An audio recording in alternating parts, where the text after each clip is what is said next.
Bien, Monsieur le Président, Mesdames, Messieurs, bonjour. J'ai l'impression d'être un intrus parmi vous, puisque j'ai fait toute ma carrière dans le milieu céréalier. Vous m'accorderez qu'il n'est pas directement comparable au vôtre, sauf sur un point qui me frappe, c'est le taux de féminisation. Mais au-delà de ça, j'ai œuvré dans des systèmes plutôt de recherche et de développement. Tout à l'heure, quelqu'un a cité le centre ARD, je l'ai présidé de longues années. Et donc, je vais me permettre, avec modestie, devant vous, de focaliser sur ce qu'on m'a demandé, c'est-à-dire la canne à sucre, quelle perspective pour la chimie verte et les biotechnologies.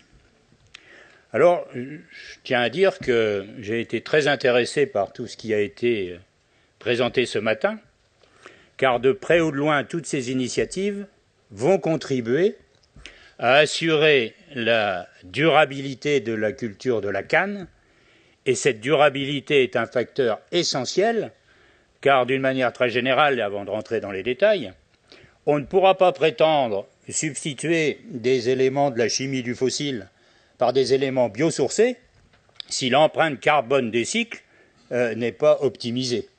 Et je rappelle que l'empreinte carbone dans la production d'un produit biosourcé, le cycle agricole pèse au moins 50% de l'empreinte totale. Donc tout ce que vous mettez en œuvre pour assurer la durabilité des systèmes de production, réduire leur dépendance vis-à-vis des intrants extérieurs est un facteur de succès à terme pour que la canne, parmi d'autres plantes, mais la canne en particulier, soit une des bases de la chimie du végétal et des biotechnologies industrielles. Alors donc j'interviens devant vous en tant que président d'un pôle de compétitivité qui s'appelle Industrie Agro-Ressources. Globalement, il est constitué d'environ 300 adhérents et un certain nombre des noms qui figurent sur la plaquette et ceux qu'on voit défiler parfois dans les noms des sponsors me sont des noms connus puisque vous voyez que notre chaîne de valeur va de la production agricole jusque vers les utilisateurs, mais qu'il y a une chaîne un peu transversale des équipementiers et des cabinets d'engineering. Donc je suis en présence du membre de pôle dans cette salle et ça me rassure un peu. Alors, nous avons comme vocation dans ce pôle de compétitivité de créer un écosystème favorable constitué à la fois de centres académiques, universitaires, des centres de transfert, des relations bien évidemment avec les grands organismes de recherche publique, l'INRA, le CIRAD, les instituts techniques. Et nos adhérents sont à la fois ces centres et ces centres de recherche universitaires, mais bien sûr un tissu fourni de PME, de TPE et de start-up, puisque dans le domaine des biotechnologies, on voit émerger, y compris en France, un certain nombre de start-up. Et puis évidemment des grands groupes dont certains sont partie prenante dans la production de la canne. Je citerai par exemple le groupe Tereos. Et puis nous avons en tant que pôle mené quelques missions d'expertise scientifique. Il y a eu une mission il y a 2 ans, je crois, avec Aircan pour analyser les perspectives des programmes génétiques, etc., etc. Donc c'est au titre de tout ça, plus qu'au titre de ma carrière professionnelle dans les céréales, que je vais me permettre de décliner devant vous à la fois les atouts que représente la canne et les perspectives qu'on peut imaginer en tirer. Je resterai bien évidemment dans des systèmes très macroéconomiques. Je sais par ailleurs que les conditions de la production de la canne à travers le monde sont extrêmement variées et bien évidemment dans certains endroits mon propos s'adressera plus à des productions industrielles qu'à des productions plus locales, mais je terminerai aussi en disant que un supplément de science, il faut un supplément d'âme pour que les systèmes restent compatibles avec les sociétés qui les portent. Alors la canne, eh bien, c'est une plante assez extraordinaire, mais ça vous le savez mieux que moi. D'abord parce qu'elle assure, quand les conditions sont correctes, une forte production de biomasse, en recourant finalement à relativement peu d'intrants. Alors il y en a, et vous essaierez de les substituer par des restitutions aux champs pour entretenir la vie microbienne des sols, mais c'est vraiment une plante qui est idéale pour le développement des concepts de bioraffinerie. parce qu'en fractionnant cette plante, on peut trouver, bien évidemment, comme dans toutes les plantes, mais dans des proportions différentes et avec des tonnages à l'hectare très importants, à la fois des sucres, bien évidemment, et le sucre de réserve, le saccharose. Je n'en parlerai pas plus que ça, puisque c'est des choses qui sont particulièrement connues. Ce que je développerai davantage, c'est que nous pouvons désormais envisager, sur un plan industriel, aller chercher les sucres de structure des plantes, qui sont à la fois constitués de cellulose, donc qui sont des chaînes de multiples de sucres en C6 et des hémicelluloses en C5. Et quand on aura extrait ces sucres de structure, il reste de toute manière encore les lignines dont on peut imaginer, mais là à plus moyen terme, des chimies particulières pour les valoriser.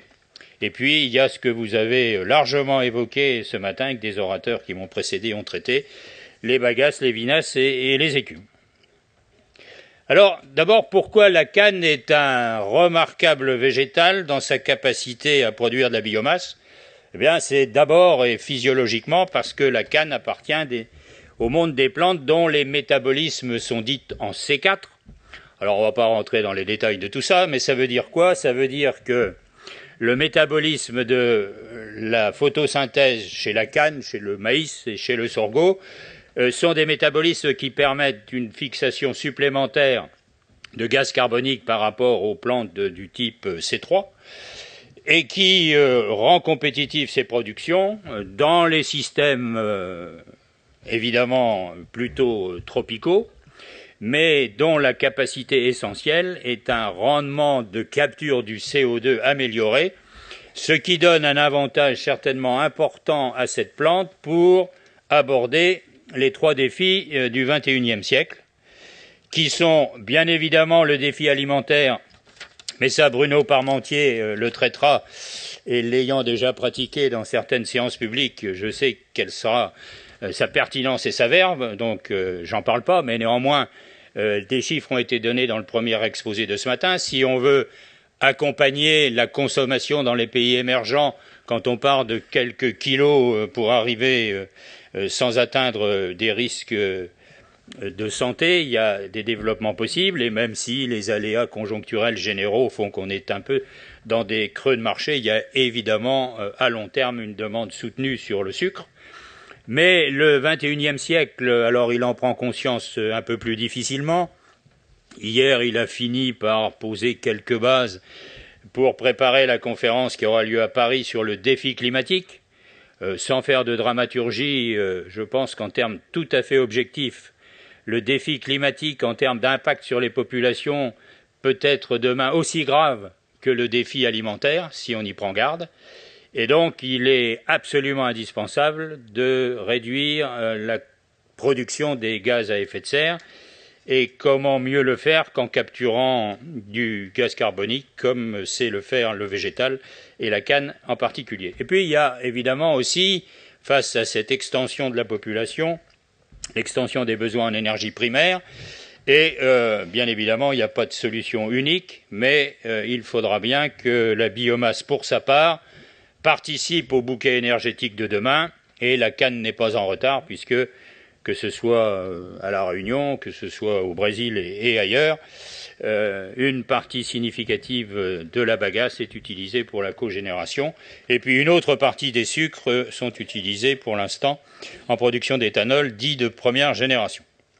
Donc on voit bien que les grands champs qui vont modifier à la fois la demande alimentaire, les problématiques climatiques et des problèmes d'énergie alternative, la canne peut y répondre. Alors, j'ajouterai simplement qu'il y a une relation de cause à effet entre le défi climatique et le défi des énergies alternatives, car si un maximum d'énergie alternative provient du photovoltaïque ou de l'éolien, c'est autant d'énergie qui est de l'énergie quasi pure, qui ne produit pas en même temps des bases de carbone pour alimenter la chimie.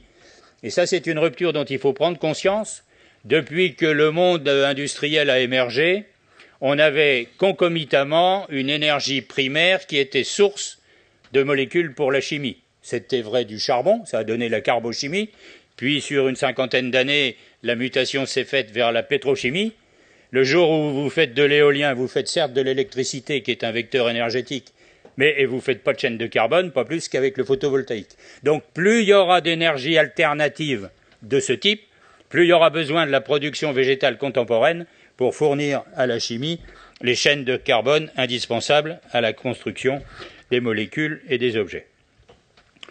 Alors, on a beaucoup parlé de sucre ce matin, et c'est bien normal.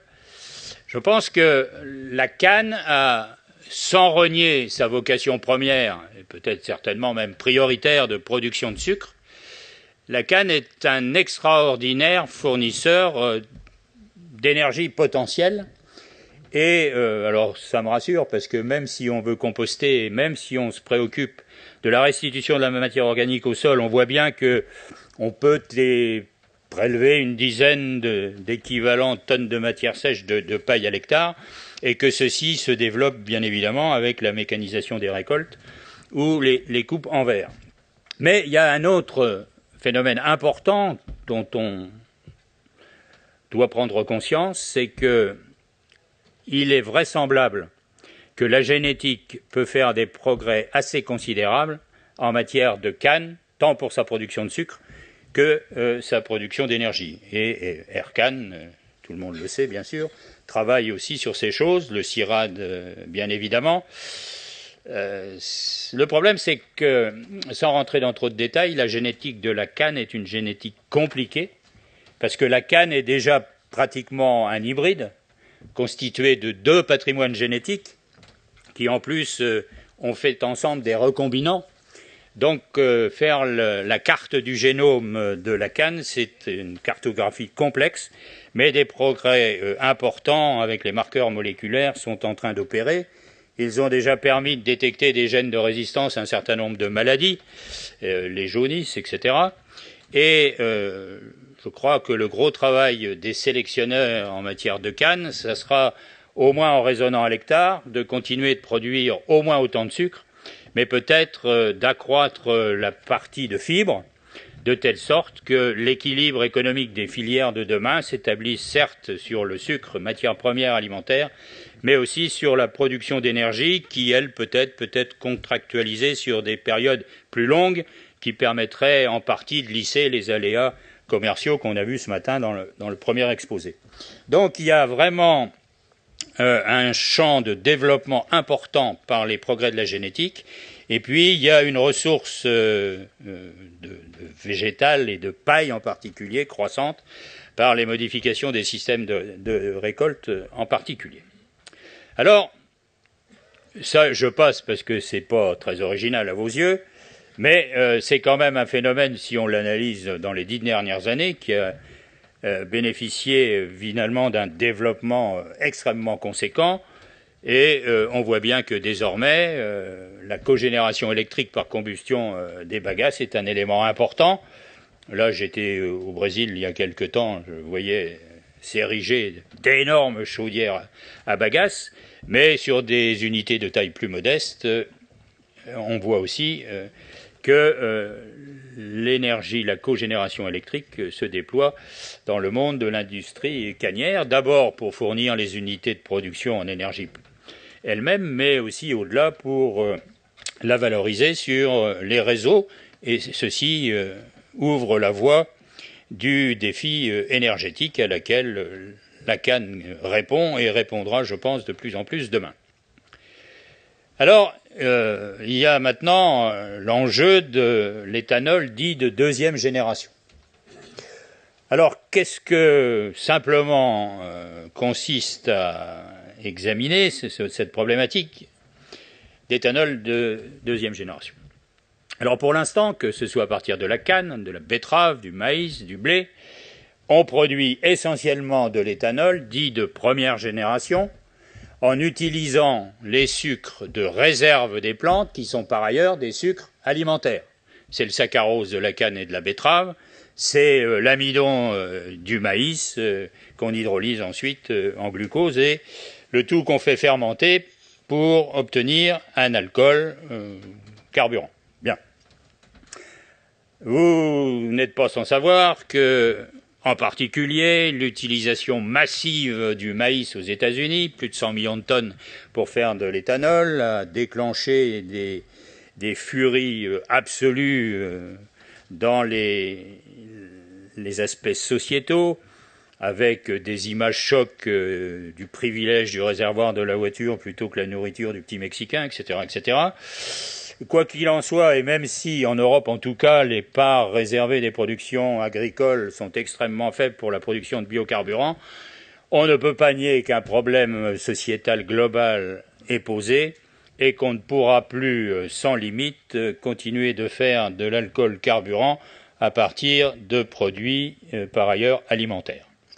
Et donc depuis des années, en France, aux États-Unis, au Brésil et ailleurs, et en Asie aussi, des structures de recherche travaillent sur comment substituer les sucres de structure des plantes aux sucres de réserve pour diminuer ce conflit d'usage entre alimentaire et non alimentaire. Alors bien évidemment, c'était plus simple, c'est pour ça qu'on a commencé par ça, de prendre les sucres de réserve, parce que je veux dire que la nature les a sélectionnés pour être disponibles, pour assurer la poursuite des générations, donc avec un peu d'air et d'un peu d'eau, ces sucres s'hydrolysent facilement, normalement, pour donner l'énergie aux germes ou dans les plantes bisannuelles, pour redonner l'énergie au bouquet floral pour assurer la production des graines. Les sucres de structure, c'est différent, parce que comme le nom l'indique, la nature les a sélectionnés pour être résistants. Donc on ne va pas les hydrolyser facilement, et puis la nature les a organisés un peu comme du béton armé avec des chaînes de lignine qui les protègent. C'est pour ça que la canne reste debout, enfin la plupart du temps, et qu'elle résiste aux intempéries. Donc si on veut aller chercher les sucres constitutifs des structures, on va devoir dépenser d'abord un peu de matière grise pour trouver comment lever les verrous technologiques, un peu et davantage d'énergie pour écarteler ces structures de lignine et aller chercher ensuite la cellulose et les hémicelluloses. Donc en fait, il y a globalement 3 verrous technologiques majeurs pour accéder au sucre de structure. Il y a d'abord le pré-traitement qui va faciliter l'accès au sucre constitutif en écartant les structures de lignine, et ceci va résulter souvent d'un mix entre des traitements mécaniques et enzymatiques.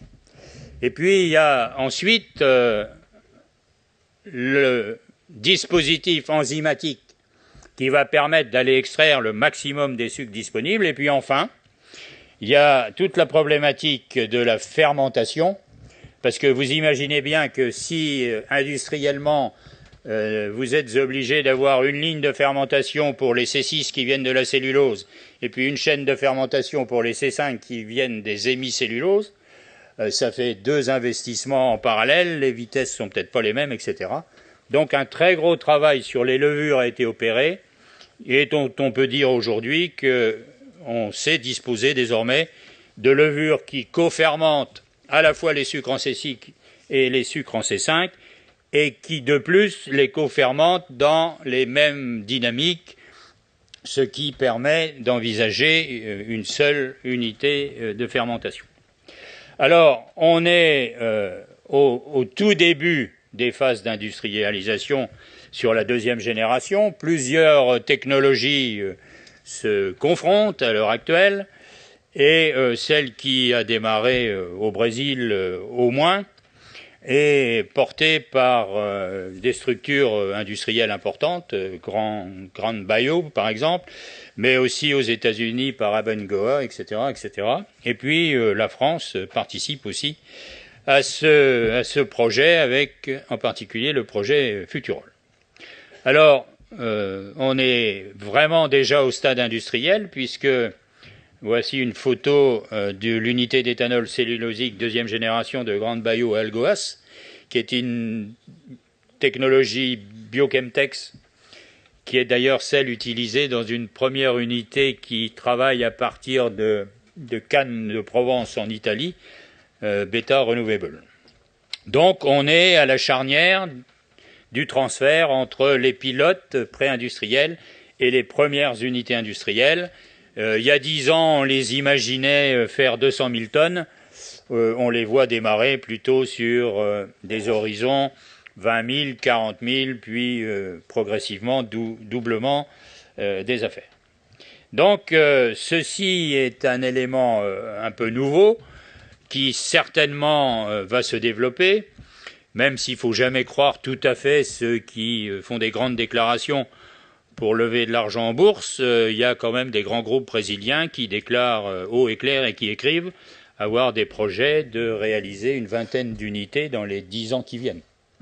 C'est donc un développement important qui milite aussi pour que les recherches génétiques, tout en sauvegardant les capacités de production du sucre, améliorent les teneurs en fibres de la canne pour alimenter ces dispositifs. Alors, pour vous montrer qu'elle est vraie, je l'ai pris des deux côtés, comme ça, on est certain que si quelqu'un est déjà allé en Italie chez Beta Renewable, il reconnaîtra la photo parce que les dispositifs ont été transférés strictement à l'identique dans les deux pays. Alors, une fois qu'on obtient de l'éthanol, et en particulier cellulosique, c'est-à-dire qu'on sort un peu du piège de la rivalité des conflits d'usage entre alimentaires et non alimentaires, on peut imaginer, à l'image des raffineries de pétrole, des bioraffineries de la canne. Alors, il y a quelques exemples. Il y a en particulier l'exemple de Braskem, qui, à partir d'éthanol de première génération, mais avec la volonté de passer progressivement à la deuxième génération, s'est lancé dans un grand plan presque mondial de production de matériaux biosourcés, en commençant en particulier par la production éthanol, éthylène, polyéthylène, etc. Et il ne vous a pas échappé que nombreuses sont les sociétés agroalimentaires qui, pour des raisons de marketing en particulier, utilisent tout ou partie des productions de polyéthylène biosourcé de Braskem pour réaliser des contenants. Alors ça peut être Danone, ça peut être Cristal Union pour son sucre en boîte Braskem, etc., etc. Et donc je pense que nous sommes au début, avec cette hypothèse, d'un développement de la bioraffinerie de la canne à sucre qui, petit à petit, grandira, verra des unités satellites se greffer dans les périphéries du cœur initial, comme se sont développées petit à petit les périphéries de la chimie, de la pétrochimie, autour des raffineries de pétrole. Donc le schéma est classique, sucre de canne et demain, si possible, de deuxième génération, éthanol, éthylène, polyéthylène. Avec une interrogation, c'est quid de tout ça dans la conjoncture qui s'annonce, d'un pétrole qui vaut plus rien, de pétrole et de gaz de schiste qui relocalisent la chimie de base aux États-Unis, etc., etc. Alors je pense qu'il faut être conscient que les pétroles, les gaz de schiste sont un élément déterminant dans l'économie américaine, dont on peut dire qu'ils contribuent pour une part au rebond assez exceptionnel qui se manifeste à l'heure actuelle, mais que si c'est effectivement un enjeu, personne ne peut facilement en déterminer la durée. Au-delà de quelques décennies, ça peut peut-être poser question. Et puis, ce n'est pas la panacée universelle. Et je pense que ces gaz de pétrole et de schiste, et pétrole de schiste, sont presque une aubaine, entre guillemets, pour la canne. Si, dans un premier temps, la chute du pétrole et la hausse du dollar entraînent tous les malheurs qui vous touchent et qui ont été évoqués ce matin, je pense qu'il faut bien prendre conscience que quand on alimente la chimie de base par des gaz de schiste en particulier, on la prive de chaînes de carbone plus complexes dont elle a besoin dans certains compartiments du jeu, et en particulier dans tout le compartiment de la chimie des pneumatiques. Et je pense qu'il ne vous a pas échappé que des grands manufacturiers de pneumatiques commencent à prendre langue avec de grands groupes de production de sucre pour imaginer biosourcer une partie de leurs besoins. car ils savent bien que le développement de l'utilisation dans les vapocraqueurs des gaz, en particulier de schiste, risque de créer quelques pénuries sur des produits intermédiaires importants dans la production des pneumatiques. Quand on discute avec l'un des grands manufacturiers mondiaux qui est français, il irait presque jusqu'à dire qu'heureusement que la croissance mondiale s'est momentanément calmée, ce qui de fait a entraîné une réduction de la mise en circulation des automobiles, parce qu'ils étaient en phase de difficultés d'approvisionnement sur toute la filière des butadiènes en particulier.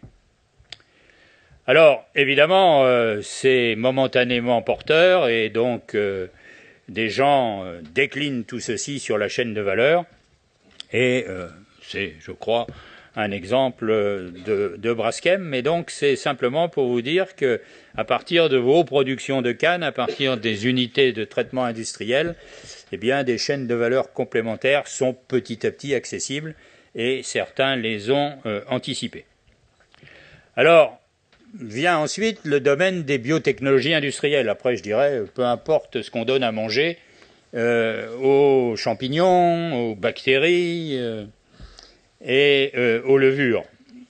Pourquoi je pense que les biotechnologies industrielles ont des chances de se développer autour des raffineries de canne? C'est tout simplement parce que la canne, à condition de continuer de l'optimiser sur le plan génétique, sur le plan agronomique, représente une source, en particulier par les sucres de deuxième génération, parmi les plus compétitives et les plus durables. Ce n'est pas les seuls, mais ça fait partie du panier de tête, et qu'à partir de ça, on peut imaginer que des sociétés intègrent dans la filière sucre de deuxième génération des champs d'application nouveaux par le biais des biotechnologies industrielles dans des domaines vraisemblablement au début de valeur ajoutée sur des segments à faible volume, en pharmacie, en cosmétique, en détergente, en chimie, et puis aussi en pâte à papier et en carburant pour l'aviation. Alors, ce n'est pas tout à fait des rêves, puisque en France, on connaît l'accord qui est né entre le groupe pétrolier Total et la start-up à l'époque Amiris, qui produit des documents dans lesquels vous voyez que l'amont sucre est d'origine canne, puisqu'il y a la petite photo en haut de la diapo, et que par des jeux extrêmement subtils de modification génétique de bactéries ou de levures, envisage à partir à la fois de la source d'énergie du sucre et ces êtres génétiquement améliorés, pour ne pas dire génétiquement modifiés, de mettre à disposition des marchés des molécules d'intérêt aussi différentes que des produits pour lutter contre la malaria, mais aussi pour, par exemple, rentrer dans le carburant de l'aviation. Et tout à l'heure, quelqu'un a parlé d'ARD, c'est éléphant vert. Eh bien, dans le centre ARD, nous avons mis à l'échelle pré-industrielle des produits qui gravitaient autour du Farnesène, et en particulier pour des applications cosmétiques. Donc ceci se construit, commence à émerger, et à n'en pas douter prendra une place importante demain. D'ailleurs, ce n'est pas des rêves, puisque les schémas d'organisation sont déjà indiqués. Et pour intégrer du farnesane dans le kérosène, il était prévu que ce serait en 2014. Et en 2014, alors à titre certes expérimental, un premier avion a volé en utilisant ce nouveau type de carburant. Alors, les biotechnologies peuvent aussi intervenir en amont. Ça a déjà été évoqué, je veux dire, éléphant vert, c'est de la biotech. Peut-être que on a cité dans cette intervention le LEMIR, qui est un laboratoire du CNRS qui est spécialisé dans la détermination des populations bactériennes des sols. On déterminera aussi des bactéries qui sont capables de capter de l'eau dans la période humide, de la gélifier et de la restituer en période sèche. Et ce n'est pas des rêves. Et je pense même qu'entre ARD Et éléphant vert, il y a peut-être des travaux là-dessus. Ils pourraient être transférables ailleurs. Donc ces biotechnologies, elles peuvent toucher à la fois l'amont, parce que le premier système biotechnologique qu'utilise un producteur agricole, ben c'est le sol, qui est un gisement prodigieux de biotech. Mais ces biotechnologies, elles peuvent aussi aider, par exemple, c'est qu'un exemple, hein, à transformer une partie des bagasses en pâte à papier de bonne qualité et en réduisant d'environ 50% la consommation énergétique du procédé et l'impact environnemental. Car l'IRD et l'INRA ont de concert mis au point un procédé à partir d'un champignon qui assure à la fois la transformation de cette bagasse, mais qui produit une enzyme particulière, la lacase, qui optimise tous ces procédés. Ceci n'est qu'un exemple parmi d'autres. Alors en guise de conclusion, je veux dire que la canne assure aujourd'hui environ 60% de la production alimentaire de sucre, et elle devra continuer de répondre à des besoins alimentaires croissants, c'est bien évident. Elle commence à assurer, d'autre part, une partie des énergies renouvelables par la production d'alcool carburant et d'électricité par cogénération. La prise de conscience des dérèglements climatiques milite pour que cette production, dont la durabilité est parmi les meilleures du monde, exploite encore mieux son potentiel génétique afin d'alimenter de véritables bioraffineries dont les produits se substitueront petit à petit à ceux de la pétrochimie. C'est, mesdames et messieurs, le plus grand mal que je vous souhaite. Merci.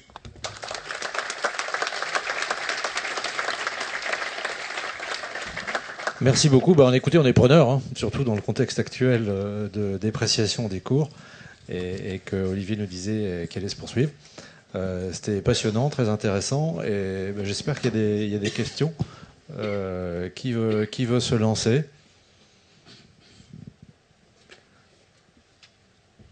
Allez, eh bien... Bernard Sigmund. Juste peut-être d'abord un petit complément sur le progrès génétique. Au-delà du progrès génétique, je pense qu'il y a aussi déjà un retour à faire. C'est que pendant, on va dire, un siècle, on a sélectionné des cannes à faible teneur en fibres pour répondre à une demande des industriels du sucre qui, bien sûr, n'aimaient pas trop la fibre. Et donc aujourd'hui, au-delà du progrès génétique, déjà remettre le curseur avec... en ne mettant pas de côté des cannes qui ont un peu plus de fibres, c'est déjà un élément très important. Et bien sûr, il y a des progrès à faire en réintroduisant des cannes sauvages pour améliorer. C'est ce qu'on a fait. On a sorti une variété, effectivement, qui a un taux de fibres un peu supérieur, 25 à 30% supérieur aux variétés habituellement cultivées. C'est la 595 ? 5. Mais il y en a d'autres qui arrivent derrière. Donc voilà, c'est bien ça le sujet. Et donc voilà, et là sans rien faire et encore une fois, on n'a pas trop travaillé sur le progrès génétique, on a juste été un peu moins sélectif sur le taux de fibres. Ensuite, bien sûr, sur toute la partie bioraffinerie, je pense que il y a un sujet. Alors pour l'instant, on apparaît peut-être, ou on est peut-être apparu depuis une petite dizaine d'années, puisqu'on a commencé nous sur le sujet il y a une petite dizaine d'années comme des doux rêveurs, disant qu'on allait avoir effectivement peut-être demain des nouvelles valeurs ajoutées qui allaient pouvoir arriver. Je pense qu'on a fait le bon choix effectivement à l'époque, et que sur ces domaines-là, il y a des choses. Et le professeur Daniel Thomas, qui nous a largement suivis à La Réunion dans nos développements, avait une phrase magnifique qui disait que si la canne n'existait pas, il faudrait l'inventer. Voilà, il n'y a pas de question particulière, c'était plus des compléments. Et c'est ce que vous faites tous les jours chez Arcane à La Réunion, c'est ça ? Ce qu'on essaye. Oui, je vous en prie. Nadège, s'il vous plaît. Voilà, c'est juste un complément aussi. Alors, non. Naturellement, à ce sujet-là, Bernard est plus en avance que nous, hein, par rapport à la canne énergie. Il est en avance. Bon, nous essayons d'arriver aussi. Hein. Bon, et, monsieur, je suis très content de votre présentation, surtout parce que je suis de l'État d'Alagoas, au Brésil, où l'usine de Granbia s'installait vient d'être démarrée. Hein. il y a 2 ou 3 mois, qu'elle était mise en route déjà, avec des résultats importants déjà. Là, ça, j'avais annoncé ça déjà l'année précédente. On avait des doutes, mais finalement, elle marche bien. En ce qui concerne votre présentation, je suis ravie de savoir que vous pensez exactement comme nous, et comme pensait Daniel Thomas d'ailleurs, que j'ai eu de la chance de faire connaissance grâce à un événement à l'île de Réunion. Et qu'après ça, on établit des recherches très étroites avec lui et son équipe. Et puis, elle était avec nous 15 jours avant son décès. Son décès, voilà. Je cherche parfois les mots que je n'arrive pas à trouver. Avant son décès. Et j'ai le plaisir de dire que peut-être que son dernier test, sa dernière publication a été faite avec moi et puis Hervé Bichat, justement sur ces sujets-là. Elle vient d'être publiée. Et on a fait justement une analyse comparative sur un pôle qui s'installe au Brésil et qui marche ici aussi. C'est votre pôle. Je suis partie chez vous pour connaître et pour faire une conférence à l'université, pour voir un peu comment on pourrait établir un accord un peu plus étroit sur ces sujets. Voilà, c'est ça que j'ai à dire. Voilà, je suis témoin de ce que monsieur avait dit, que ce n'est pas un rêve, on va arriver, on commence à diversifier notre panel. Comment dire? Panel. Exactement. Voilà, parce que ces publications étaient produites à partir d'un événement sur des énergies renouvelables. Et naturellement, les sujets d'utilisation de la canne à sucre à droite, à gauche, comme il fallait, étaient au cœur de notre événement. Merci. Merci beaucoup pour ce complément. Écoutez, permettez-moi, Monsieur le Président, de remercier les 2 personnes qui ont pris la parole et qui ont salué la mémoire du professeur Daniel Thomas. J'ai travaillé longtemps avec lui, je lui ai succédé à la présidence du pôle, donc nous sommes extrêmement sensibles aux propos que vous avez tenus à son égard et je vous en remercie personnellement.